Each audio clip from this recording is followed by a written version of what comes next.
Are here with Becky from our endless adventure to discuss crafting the perfect social media post.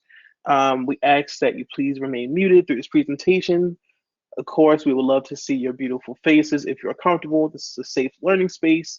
There's no such thing as a bad question. When you have a question, please quietly add it to the chat and it will be answered during scheduled Q&A segments. Do not feel pressured to keep up with note taking. Again, this workshop is being recorded and it will be posted to our website at a later date. Lastly, thank you to our amazing sponsors, M&T Bank and PNC Charitable Trust. And now to hand it over to our amazing instructor, Becky. All right, thank you, Brian, and thank you, Andy, and then also thank you to the Baltimore Development Company, M&T, and PNC. Let me get my screen sharing here. Hold with me. All right, can everyone see that? All right, very good. And then I have my chat up if I need to see. All right. So let me introduce myself. So I am Becky Stavely. I am a marketing strategy consultant and a freelance photographer. So I've been doing that on my own for about 4 years now. I'm all about trying to empower others by authentically promoting themselves and their businesses, whether that's through marketing or photography. I have about 12 years experience and I've worked with a variety of businesses from established brands like McCormick Company to startups and artists. When I went out on my own, I would really try to take that experience that I have from national marketing campaigns, launching new products, creating on-brand photography, and I want to apply that to help others create their social media strategy and the content to support it. I am also one of the team members behind Be More Creatives. If you're not familiar with them, they're a community platform and a social media brand that we celebrate the creatives, the makers, all of you lovely people on this call right now. So the people that make Charm City charming. And if you're not familiar, you should check it out on Instagram. And then let's go on to the next. I wanted to go through the agenda first, just so you guys can know what to expect today. So this is an online workshop. We're focusing on how to craft the perfect social media post. And so I'm going to go through some goals that I have for you guys today. I'm going to go through some challenges and barriers that I often see that you might be able to relate to. I'm going to define the perfect post because if we don't know what that is, how do we create it? I'm also going to go through my social media approach. So I believe that marketing and branding is very important for social media. So while this workshop is going to be very much a lot on the how to create it, I wanted to give you a little bit of background of the what and the why, just so that you could understand that approach. So I'm going to go through that piece a little bit quickly so that we can have the majority of the time we'll spend on the 7 steps that I've broken down to craft that perfect post. All right, next up. So here are the goals that I have for you guys today. I want to be able to provide you with a simple process that you can go through so that you can then have the confidence to create these posts and the ability to consistently post, because that's very important for social media, so that you can ultimately drive customers to your product.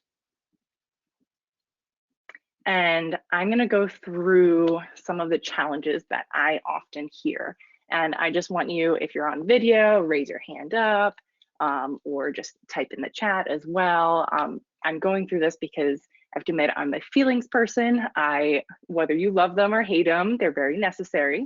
I believe that social media is a relationship and connecting tool.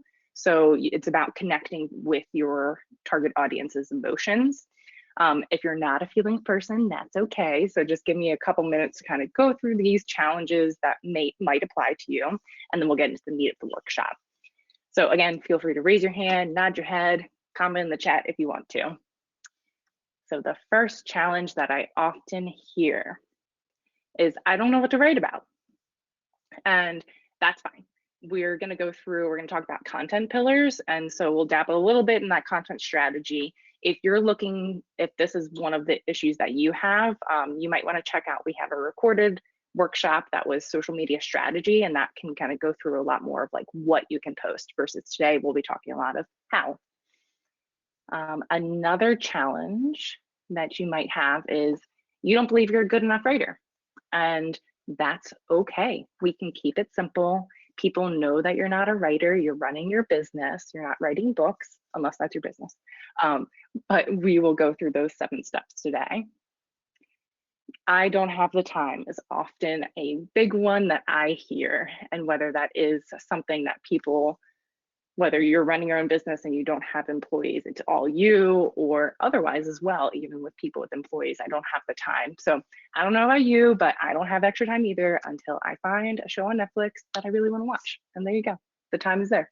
But I joke because I believe rest is important, but I want to just help put it in perspective of just, instead of spending any time scrolling through your social media, if you're comparing yourself to others, your business to others, you could take that time and apply it to how you can build your business.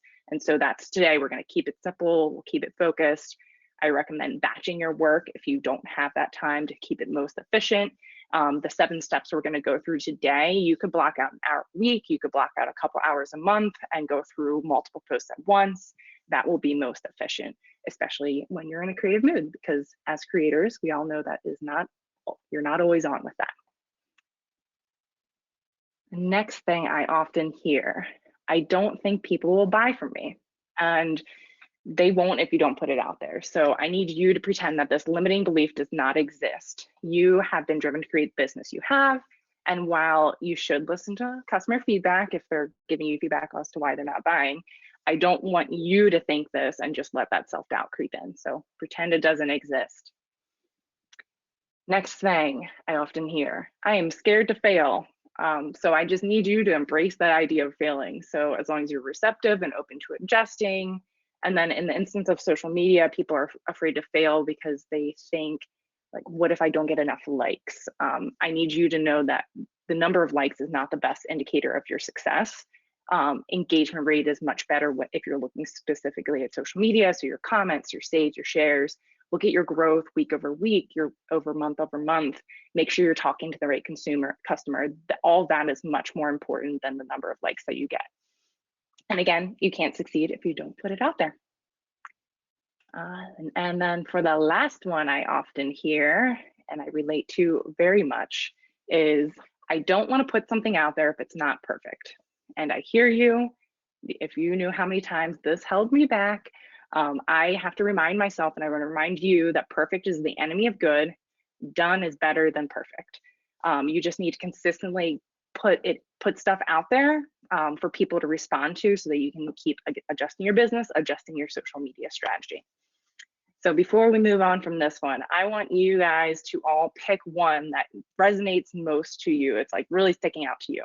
I want you to either write it down on a piece of paper, put it in the chat, and I just want you to then cross it out. And again, we're going to pretend that this limiting belief does not exist right now for this workshop. And if anybody wants to share what they're struggling with, feel free to share it. But yeah, we have Melissa, I don't want to write about, is real for me. So yeah, we'll go through some of the things that can connect to like what you want to share for your business. All right. Well, we've got some more perfectionists here. Someone that doesn't believe they're creative, but you are. We're all creative. Other people don't know what to write. Oh, you know what to write, but not what to show image-wise. So we'll touch a bit on that too, and I'll give you some tips for that. And then someone else who doesn't think they're a good writer. So we'll go through just a 3-step from the writing portion of how to break it out and what I do every single time. Thank you all for sharing. And if anything, maybe that'll make you all feel like you're not as alone and it's not just you, because we all struggle with these things.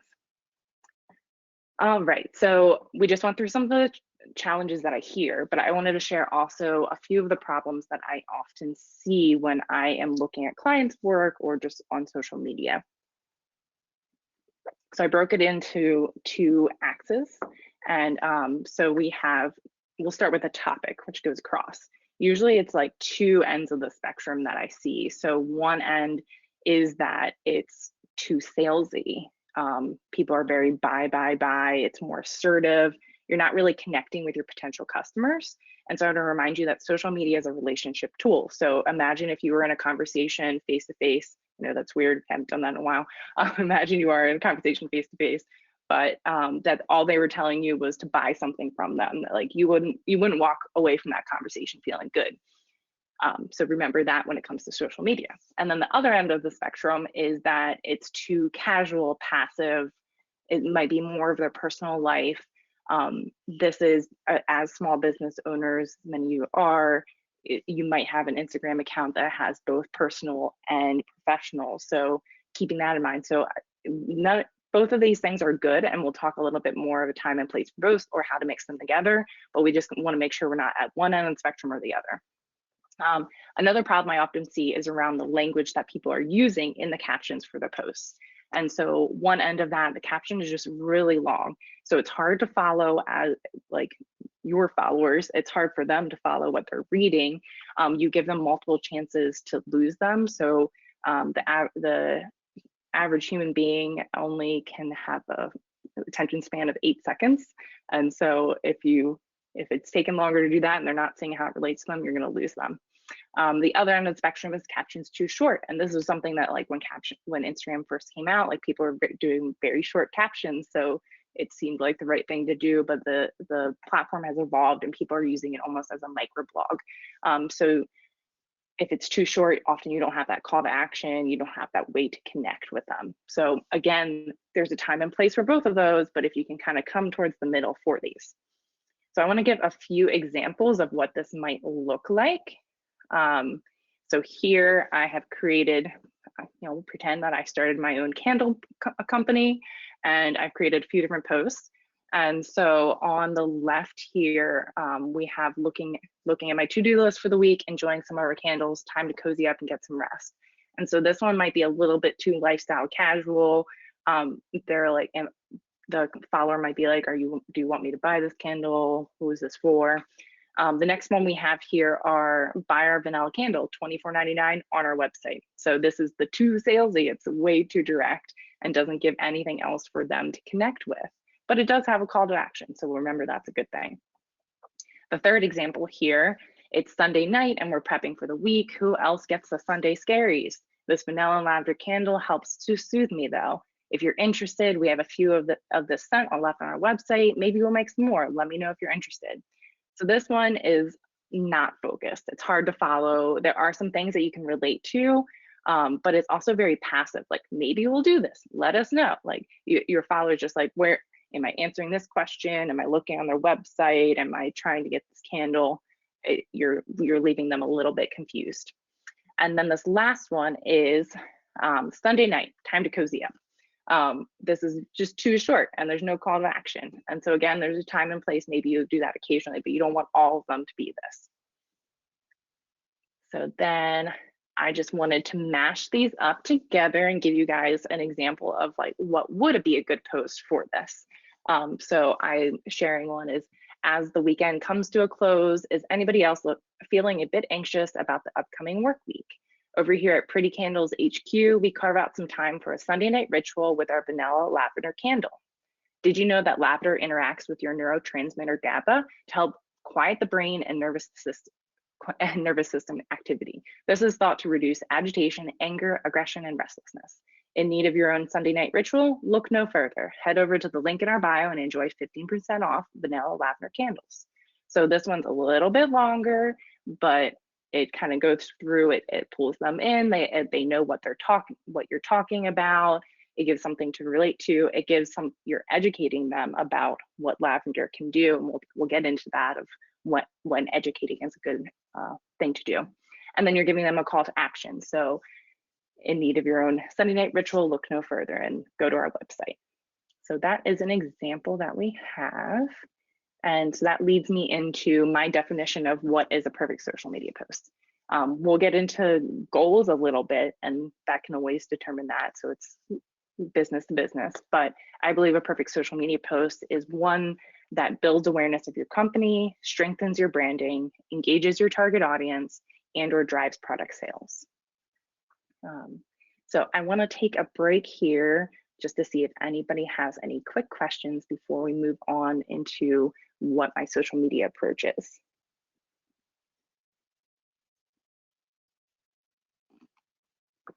All right, feeling good. Keep going. All right, so my social media approach. So the reason I want to get into this before we get into the 7 steps of creating that perfect social media post is I want to share how we get to that. So again, today will be a lot of the how, but I want to give you a little bit of the what and why. And this is big if you struggle on what to share. So the first thing is your brand focus. And I have a little brand pyramid here, which I like to use with a lot of my clients. Feel free to take a little screenshot if you can come back and revisit these items. Also, we have your target audience, and who's buying your products, who do you want buying your products. But in general, for the brand pyramid, while keeping your target audience in mind, each thing kind of builds off of each other. So you have your functional benefits. What does your product do? Which leads into your emotional. How does it make your customer feel? The reasons to believe is the middle of that the triangle. And that's why should your customer believe that you can deliver on these emotional or functional benefits. And then your brand personality. How do you wish for your brand to be perceived? Give a few human characteristics here. Ultimately, all of these things lead up to your brand promise. This is the value or experience that your customer can expect to receive every single time. So it's important to think all of these things through and think through who you're talking to before you write that social media post, because you want to make sure that every post that you're writing is coming back to this. Because again, let's get back to you don't have the time. So you don't have the time to be focusing on things that aren't your business and creating posts that don't align with your goals. Which, speaking of, that leads us into the next part of my approach is social media strategy. And so I believe that there's 3 aspects that contribute to success. So one is creating that quality content, and that's what we're going to be talking about today. And then you have that circle at the bottom, which is community engagement. So even if you're putting quality content out there, but you're not engaging with your community, what's the point? And then at the same time, having some follower growth. So continuing to grow new followers, new potential customers, that you continue to create that quality content and then you engage with them, and that just keeps going and working together. I'm using a lot of hand motions right now, so stay with me. Also on the right side of here, I talked about perfect social media post. It all depends on your goals. So here are some examples of different goals, whether it is building brand awareness, brand reputation. I believe I screenshotted this from Later, which is a great tool to use. I just forgot to put the source for it. But other things you might want to do: increase conversions and sales. Maybe you're identifying and nurturing leads. For product-based people, it's a lot of customer service as well and support. So it's a great way to directly connect with your customer. All right, and then a little bit more. So yeah, social media strategy. Now we're moving on to content pillars and ideas. And so this is, again, for those people who are like, I don't know what to post about. I would suggest that you make content pillars. These are defining categories of posts that help connect back to your goals. And when I work one-on-one with clients, we come up with custom ones for your business. But here are some examples. I screenshotted this from our social media workshop that we did with Made in Baltimore in the summer. So if you're liking this, head over on the website and find that one. But I generally broke it up into 3 content categories if you don't have one for your business. So one is branded content. This is posts that reflect the story behind your business. You're sharing about your products, but you're not directing traffic to your shop or obviously trying to sell your products. So it's a little nicer. But then you also have your sales content, because you still need to directly promote for your products. You just want to have a balance of that, and encourage people to go visit your website and shop. And then the last pillar I have that I recommend is personal content. And so earlier we talked about things being a little bit too personal, but I want this to be a reflection of your personality, because at the end of the day, it's a way to remind people that there's a real living, breathing human being behind your business, and which is one of the reasons that people love supporting small businesses. And I'm going to give some examples for these.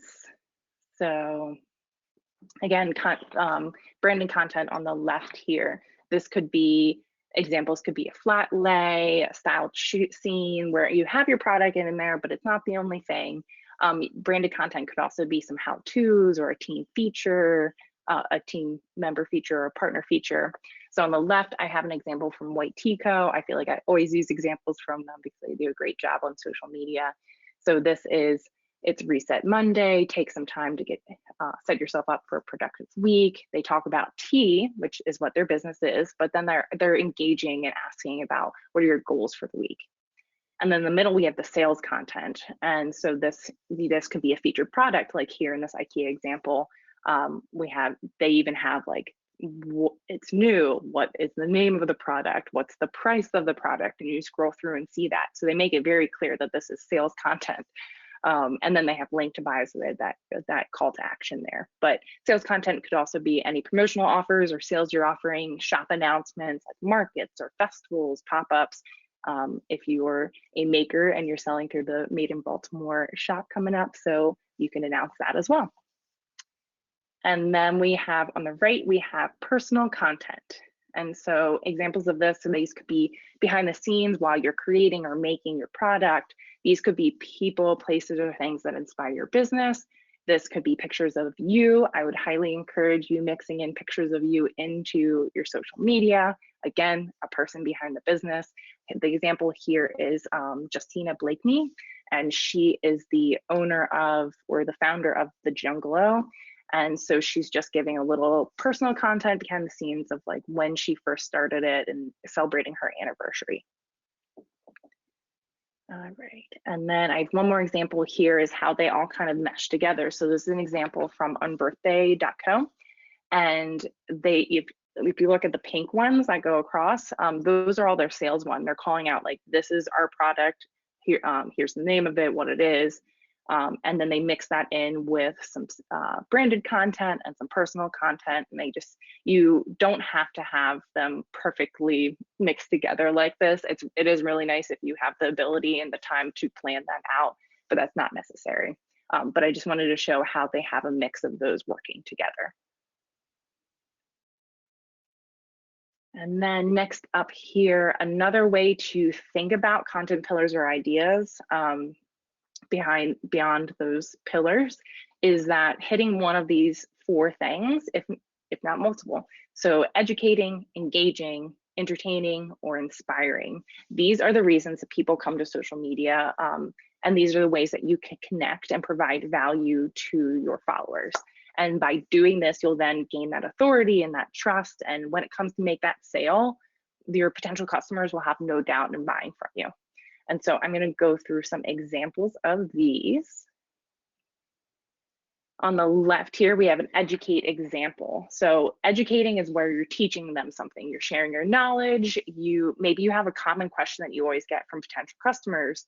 Why don't you answer it on social media for them? Or if there's any information you can share about your product, whether it is what are the ingredients you use, what are the materials you use, if there's just any news that you can share here and help educate. I give an example here from Sprouts.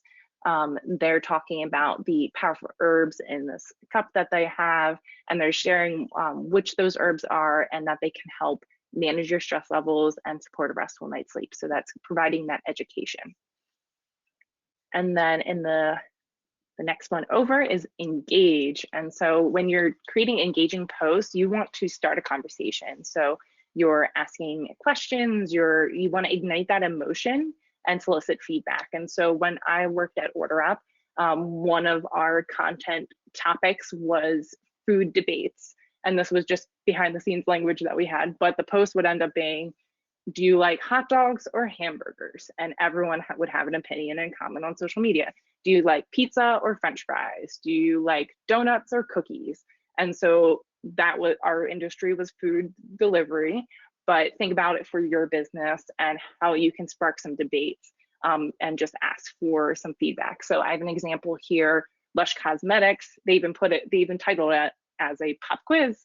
And they're asking what classic Canadian ingredient is in this. They have a little emojis that go with it, which I think they're taking it to the next step as well, because that will get people more likely to engage just because it adds a little fun factor. And so that's engaging. And they're also doing a little bit of education there because they're saying what are the ingredients in it. Next up, we have entertain. And so the entertaining posts are ones that show that you get your customer. So you're sharing content that caters to the interests and attitudes of your specific potential customer. And your customer might be different than this example I have here of Chubby's. So Chubby's, it's a short shorts company, and so they're sharing a meme here of John Stamos, and it's something that connects with their potential customer. Let me see if I have any other notes here. Yeah. And then my last example is inspiring. And so I have an example here from West Elm. You want to be able to show ways to use your product. So again, like this is a little bit of salesy, but you're giving them more. So they're showing how to put artwork on the walls. And they're even saying like their call to action is to see more inspiration. So they're calling it out.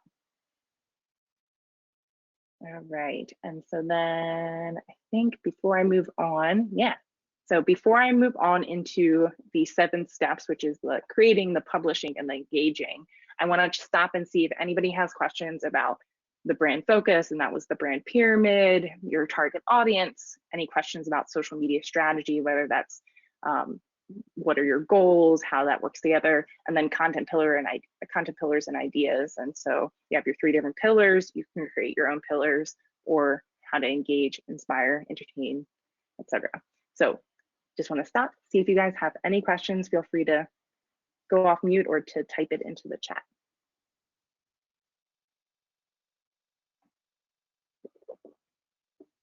I have a question, Becky. It seems, and maybe you'll get into this later, but I mean, this is a ton of information, and it also seems like in order to plan this stuff out well, you need to have some kind of systems for organizing your posts and your content and all that stuff. Do you have Yes. tricks for that? Will that get covered later, or something you could raise now? I'll touch on it a little bit, but that's a great question. I would definitely suggest from the like brand focus and social media strategy point of view, like sitting down and writing that out for yourself. And then once you get into that content pillars and ideas, that's where you can utilize tools like Later, or I use a lot of spreadsheets. If you just Google like social media content calendar, there are so many templates out there. So I have a spreadsheet that I list things out. I'll think through my content pillars or my clients' content pillars, and as I have ideas, I'll type that in. I'll have a content ideas column. So then when I come back in, I usually come back in on a monthly basis for clients, or on a weekly basis for myself, or less, because I don't have time. But quote unquote.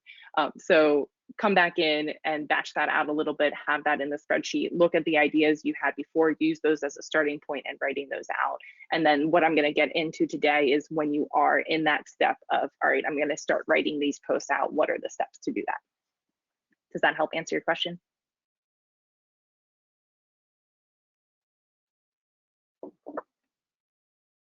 All right. If there's not any other questions, then we'll move on here. All right, so step 1. I like to consider this as the what. This is when you're starting to write your caption and you need to identify what. So remember, I just mentioned in that spreadsheet, I might have a whole column of content topics. And so that's my what that I start with. And I use that when I start writing my caption. And so a lot of people tend to think, well, I need to start with my photo first, especially if you're using Instagram, because it's a very visual place. But I suggest starting with your caption. So you want to start with the idea, pick one from your content list, and have that topic at the top. So consider it kind of like your headline. So that other one that we saw, it said pop quiz, like consider using that as your headline. Or here we have an example, Earthbone's jewelry. She has important shipping events and Black Friday info below. And so she's just making it very clear. Again, the average attention span is 8 seconds. So you want to be able to do that, have that attention getter. And then as people are scrolling, they're able to see what that topic is, and they can quickly determine for themselves, is this important for me? Because you want to make it easy for people to know if it's relevant for them. All right, next up, we're going to move from the what into the why. And so we're coming back to those educate, engage, entertain, inspire. These are ways that you can connect and provide value. And by doing this, you're gaining that authority and that trust. And again, you're quickly getting to why is this important to them. So I have a few more examples here. We have the education. A daily hit of athletic-induced endorphins help you offset stress. And then tap to shop, this brawl and tight. And so they make it very clear what they're talking about and why they're talking about it, and they're educating in that process. And then West Elm is an example here. This is where they're using engagement. And so their what was holiday table style. Their why here is they want to know, what is your style? Is it 1, 2, or 3, or 4? They have a scroll through that goes through, and then they're asking people to let them know in the comments below, which is a great call to action. And we'll get to those. And then the bottom left, we have an example from Honest. And so this is entertaining. She's connecting with her followers because she knows her other followers are fellow moms, maybe of multiple children, and how crazy things can get. Another example is IKEA. So no desk, no problem, get this cart. And they're trying to inspire you. They're connecting with you because they know that you might not have a desk when you're working from home, but here's how you might be able to do that. So that's your why. And then step 3 here, this is going to be, I've talked a lot about call to action. So this, you can consider this your CTA. This is very important, not only for social media, but for email and any other like printed or marketing options you have, because people like being told what to do or like having next steps. And maybe they won't do them, but they're more likely to do it if you just call it out specifically. But remember what your goal is. Are you trying to sell a product? Are you trying to get engagement? Are you trying to educate them? So think about those things, make sure there's a CTA. Some recommendations here is you are using action words, having a sense of urgency, and being able to tell them what's in it for them. So I use a few examples here. West Elm, looking for a sign to start decorating for the holidays now. Here it is, link in bio to shop this modern mantle. So that's your call to action, link in bio to shop it. This next example here is from Ring Concierge. They're talking about access to the biggest sale. They're asking if people have signed up for it yet. And they're saying, check out stories to get on the list. And so as someone sees this, if they're interested, they're gonna go to stories and get on that list. And that's the call to action. And they're more likely to do that because you called it out to them.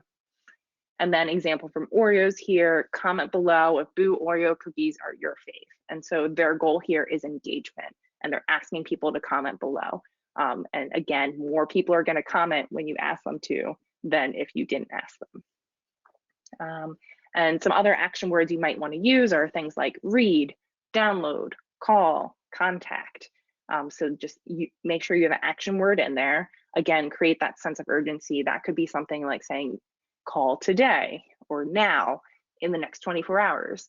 One of my favorites is while supplies last. It gives this sense of sense of urgency, but also that other people are shopping it and maybe they won't get that last one, and it's a little less salesy as well. So it's a win-win. But at the end of the day, you want to tell your audience what's in it for them if they do take action. And so I want to stop here. We're 3 steps in and see if there's any questions about the what, why, and how.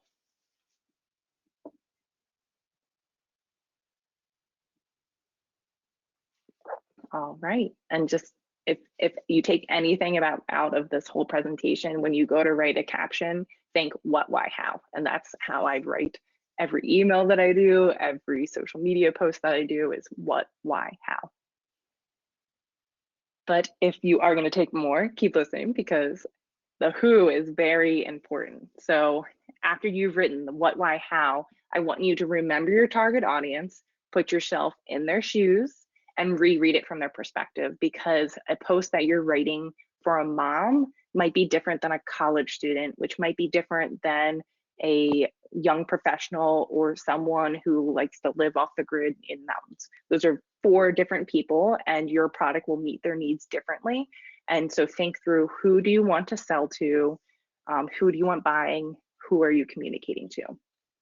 And then adjust your caption as need be. Next up, so you've already have your caption written, you've thought about your target audience. Now we're going to get into a little bit of nitty-gritty of the post. So don't forget about tags. So one tag is the location tag. This is one that should not be underestimated or overlooked. This is a way that you can get your post seen by other people searching that location. And I would suggest rotating through different ones. For example, maybe you post location in Baltimore once, maybe you do Mount Vernon if that's where your shop or headquarters is, maybe you do the state of Maryland, you could do a store location that you're selling at, you could do a neighborhood. So just rotating through, because there's different people looking at those different tags, and you want to just give that opportunity for them to discover you and be like, oh, this is an account I want to follow. And it's just so simple. Another thing is tagging accounts. So one is, if we use this cute dog photo as an example, I would tag the photo with who shared that to the Be More Creatives. But then I'm also tagging them in this caption. So it's shared by Ernie and Mac. So that there's two places for people to be able to discover, but also Ernie and Mac is being tagged. If people look and see what photos they're tagged in, they'll come back to this. It's a win-win. And then you're just helping people, build that community. And then the last tag are hashtags.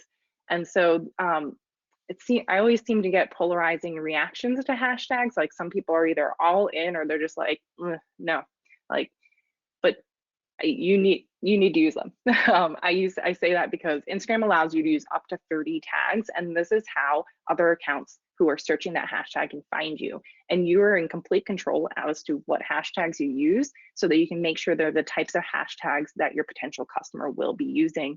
And they do search through them, they do find it. And that's something I'll use the Be More Creatives as an example. Every time that we talk to people, yeah, they love the option of being featured on our feed, but what they really love is being able to search through the Be More Creatives hashtag and discover other people. So you can use different accounts like the shameless plug here, the Be More Creatives, but also Made in Baltimore or Visit Baltimore, tag different ones so that people can discover you. And you could do this ahead of time and be able to reuse them. So create different sets. Say you have product ones that are like hashtags specific to your product. Say you have hashtags specific to a certain market that you're selling to. You can save them in, I talked about using the tool Later. You can save your hashtags into there. If you're not familiar with Later, that's another workshop that we've already recorded, and we talked about 3 different tools that you can use. You can also save them in your notes and your drafts, but go ahead, take that time, look through different hashtags. Even when you're in Instagram, when you type in a hashtag, they give recommendations for other ones, so utilize those. But I would recommend posting them at the end of the caption or in a second comment, just to make it not look as spammy, and again, keep it very clear as to what your followers are supposed to be reading. All right, we're going to move on here to step number 6. And so this is the visuals. So this was something, Jean, you had mentioned this in the chat, was what to write, but not what to show image-wise. So this is all about it. I would recommend, you need quality on-brand visuals. And so these are something, you want them to be eye-catching because you want to stop your audience from scrolling. Like, we've all been there, just scrolling. And so you want something that will catch their attention. This can, your post could be a photo, it could be a graphic, it could be a video. Even if it's photo, you can use multiple photos and a multiple photo post. If different things that you could use, you can use Canva, which is another tool I mentioned in the workshop. Canva is great for making your own graphics. If you're not a graphic designer, they have so many templates in there. And I see that Melissa loves Canva. Me too. It's where I created this presentation.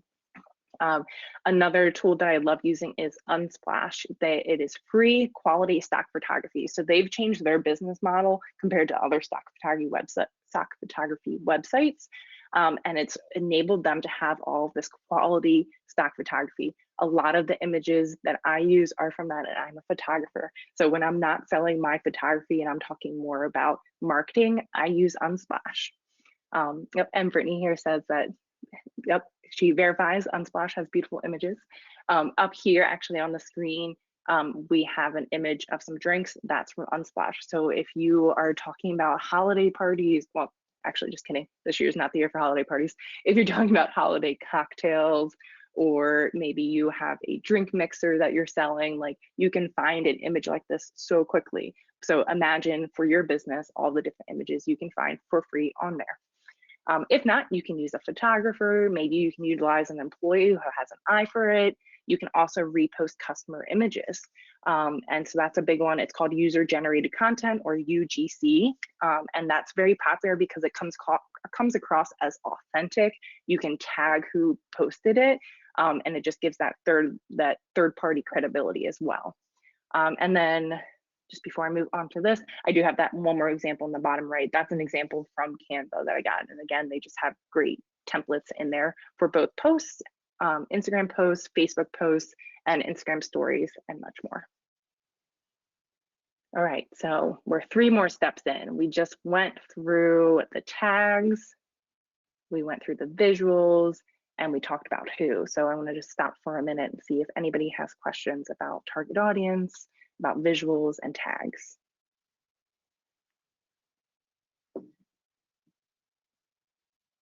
All right, we'll keep moving. Step number 7, you've written your post, you've tagged it, you've picked your image. Now we're going to publish and engage with people. Oh, Becky, we do have a question about the visuals. Yeah.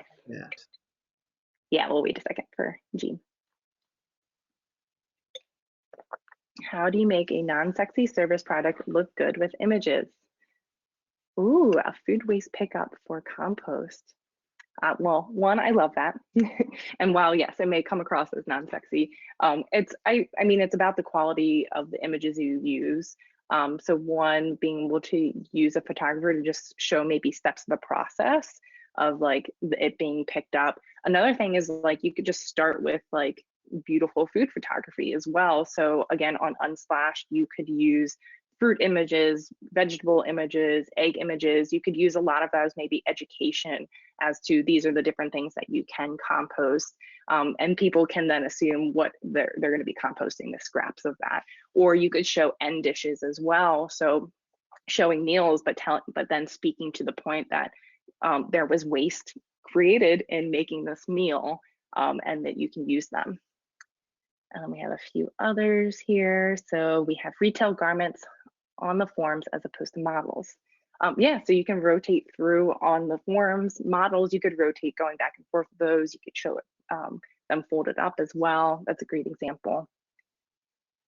And then Andy, portraits of people that work for you. Yep, that's a great example is for Jean or for anybody else is those employee examples or employee features. People like to see who's behind the scenes. And then baby plants growing on healthy soil. Oh, I love that. So for the compost, we're thinking through the different steps of that. So like from the food to the meal to the pickup to afterwards, what are they doing with that soil and why, what's the benefit of that? And so you have that really rich soil that can grow those plants. Any other questions before we move on here? All right. We are going to take a sip of water, but no, we're publishing, engaging. And before we do that, we're gonna stop. You've written it all, you've picked your photo, you've tagged it. We're gonna stop and we're gonna see, is it clear? Is it clear as in like the message is clear? Is it error-free? Double check. Sometime a tip I learned from one of my employees who did email marketing, she would read it backwards to make sure that she didn't see any errors because your brain automatically skips through things just for efficiency. So if you read it backwards, you're making sure that every word is written correctly because you don't want to come across as unprofessional. And does it have a clear CTA? So that call to action, always make sure you have it, whether it is driving them to your website, driving them to comment, driving them to go look at inspiration. So once you've looked at that, you're going to publish it. And then you're going to start engaging. And so while this is how to craft the perfect post, again, we go back to those circles, the overlapping circles that I had in the beginning. As much as it is important to put quality content out there, the community engagement is just as important. You can't do one without the other and expect success. So if you want your community to engage with you, then you have to engage back. So any savvy Instagrammer knows that building community is through that reciprocal engagement. And it's one of the best ways for you to increase your followers because as you're engaging with them, their followers are able to see that, or you're adding more comments and you're getting boosted in the algorithm. There's many different reasons. But you should be replying to all comments on there. I also like to plan, like, if my post is going out at a certain time and I get a notification because I scheduled it on later that it went out, I use that as an excuse to go comment on some different pages of people.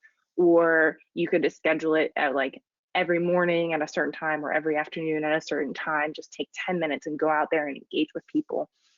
So that's anybody who's engaged with you recently, responding to their comments. That's people who you think would be your target audience. That's influencers that you think they have a similar following that you would want, commenting on them. And every time that you do that, they get a notification that they do, which then drives them back to check out your page again, and they'll see this post that you just perfectly crafted, but now you need that engagement. So, and then I'm going to go through here. I'm just going to kind of recap all the different pieces that we went through with 2 different examples. Let me go here. So we have the 2 different examples. We have these eye-catching images. So on the left, it's very simple. It's a white backdrop and white surface as well. And then on the right side, this is actually a user-generated photo, but it grabs your attention because it's that bright orange and it has their product as well. So great images. And then as you go into the caption, they start talking about the what. So on the left-hand side here, it's an affogato recipe. On the right-hand side here, they quickly define, this is a review from Dana in New York. So then me as a follower, I determine, is this relevant to me? Do I want to keep reading? And then it goes into the why. So we have the why for Four Sigmatic and the Sprouts left example here is it's a sweet treat, but it also has that focused energy. So is that important to me as a consumer? On the right-hand side, we have, this is a review, and that's the why for this. They copy and paste. If you have reviews, I would absolutely recommend featuring them, even if you're using your own image.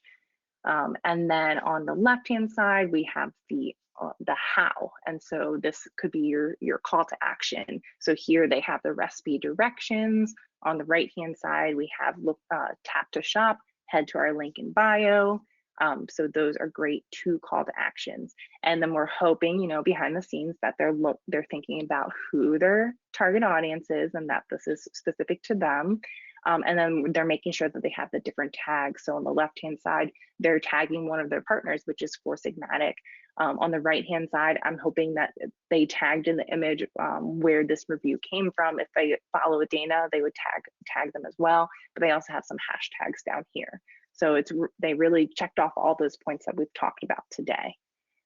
So I want to stop here and see if anybody has questions about those last few steps, which those last few steps we talked about visuals. Yep, we talked about the posting and engaging, and then we use these 2 examples. So please feel free to hop on and ask a question or jump into the chat and ask a question.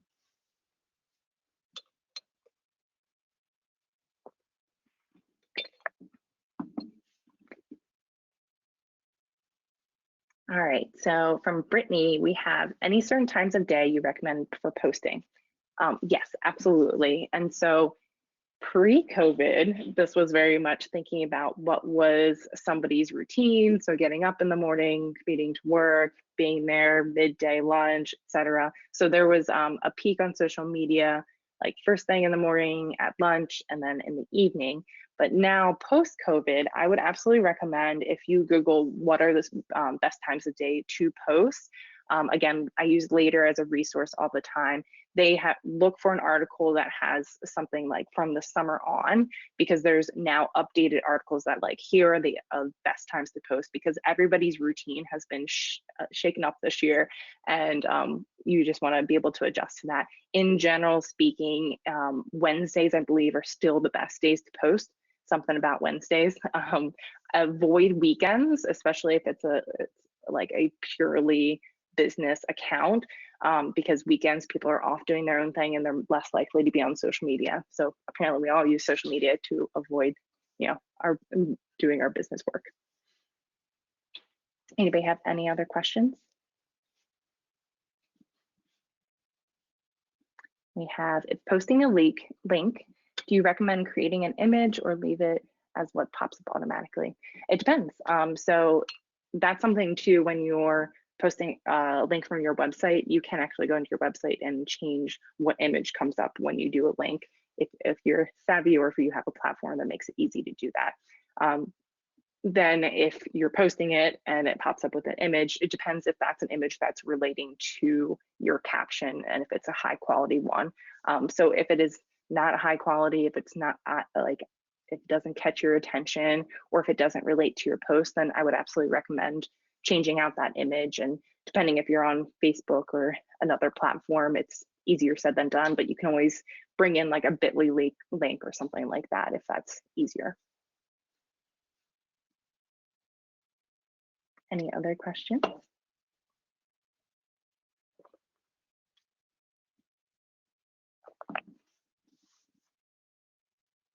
All right. Well, I feel like I got through that a lot quicker than I thought I would. So feel free to ask more questions here, or you can always reach out to me directly on Instagram. I'm Our Endless Adventure. I'm also help with the Be More Creatives. And so again, just a plug to use that hashtag. You can also reach out to me directly on email. I'll just wait a few more minutes if anyone has questions.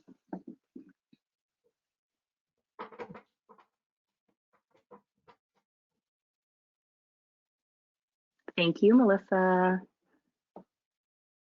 Oh, thank you for seeing all those. Oh yes, our carousel is a good tool. We had a few more questions. So carousels, I'm assuming, do you mean when you're talking about on Instagram or Facebook? I think in general, I think they are a good tool. It's a good way to combine images together or combine topics into one thing. So just trying to use example, we'll go back to the candle example of if that's one of your product lines, you're grouping a few different scents together. So if you think about the different product lines, you can group them together, or if you're using inspiration of some sort and being able to group them together, I think it's a good way to switch up the types of posts you put out there and not do the same thing every time. So don't do a single image every time, switch it up with a carousel, then do a video, then do a graphic, mix through those. And I'm glad this was helpful. And then we have another question here from Brittany. Are you seeing better or worse engagement since the pandemic?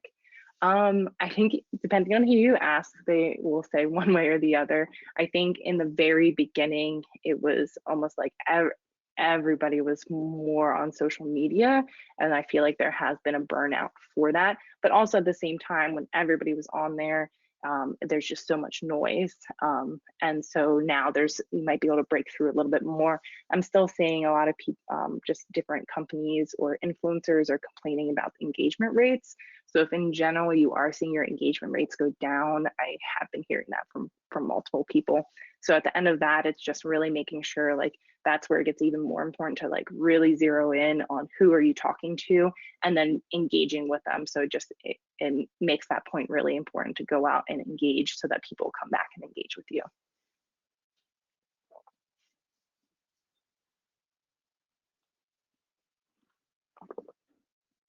All right.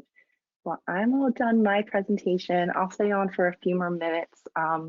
Brian or Andy, I don't know if you guys have anything else that you want to share.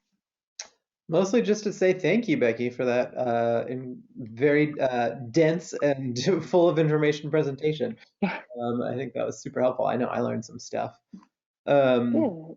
Yeah, and I also just want to thank everybody for attending this workshop today. I know it's an hour out of your days, and we appreciate everyone showing up.